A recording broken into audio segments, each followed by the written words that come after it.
Stay with me for a moment because what I'm about to share is one of those wartime truths that rarely makes it into textbooks.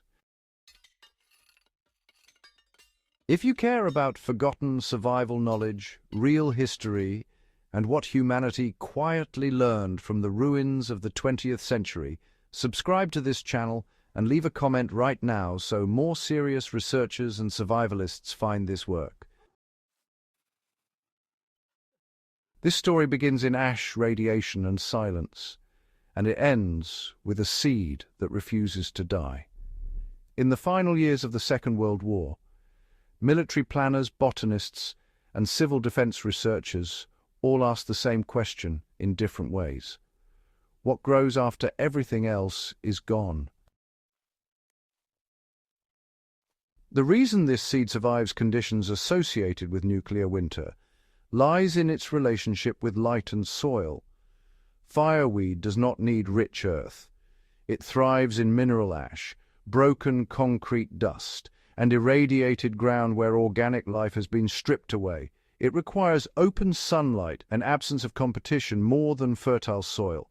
After nuclear detonations, radiation does not kill seeds equally. Many die, but some, especially those buried deeper or protected by soil layers, survive.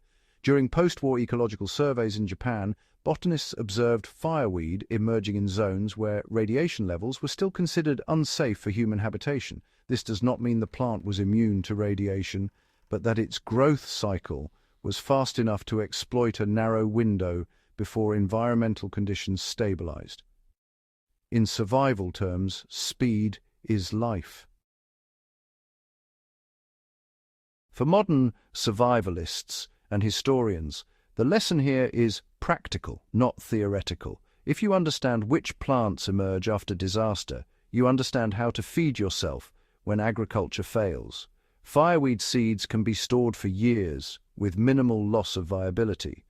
They require no tilling, no fertilizer, and no irrigation beyond natural rainfall. In a real-world collapse scenario, spreading seeds into rubble zones, burned fields, or abandoned urban lots is not gardening, it is ecological ambush. The application is simple but demands preparation. Seeds must be collected or sourced legally before disaster strikes. They should be stored dry and dark. After any large-scale fire, industrial accident, volcanic event, or warfare-related destruction, scattering seeds onto exposed soil gives them the conditions they evolved to exploit.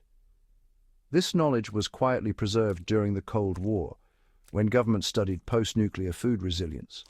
While public messaging focused on bunkers and canned goods, internal reports emphasized pioneer plants like fireweed as emergency nutrition during long-term fallout scenarios. Seeds weigh nothing, spoil slowly, and regenerate endlessly if allowed to reseed. Fireweed is not the only disaster plant, but it is one of the most studied and historically verified. It does not care about borders, ideologies, or civilizations. It responds only to destruction. That is why it followed armies, bombers, and collapsing empires across the 20th century. Where humans erased themselves, fireweed arrived without permission.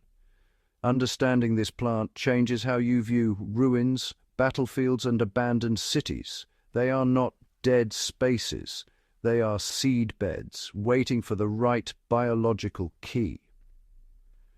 WWII taught us many terrible lessons, but it also revealed which life forms are patient enough to outlast us. If this kind of deep, uncomfortable history matters to you, subscribe to the channel and share this video with someone who still believes survival begins and ends with stockpiles. Leave a comment and tell me what forgotten wartime knowledge you want uncovered next. History remembers destruction. Survival belongs to those who study what grows afterward.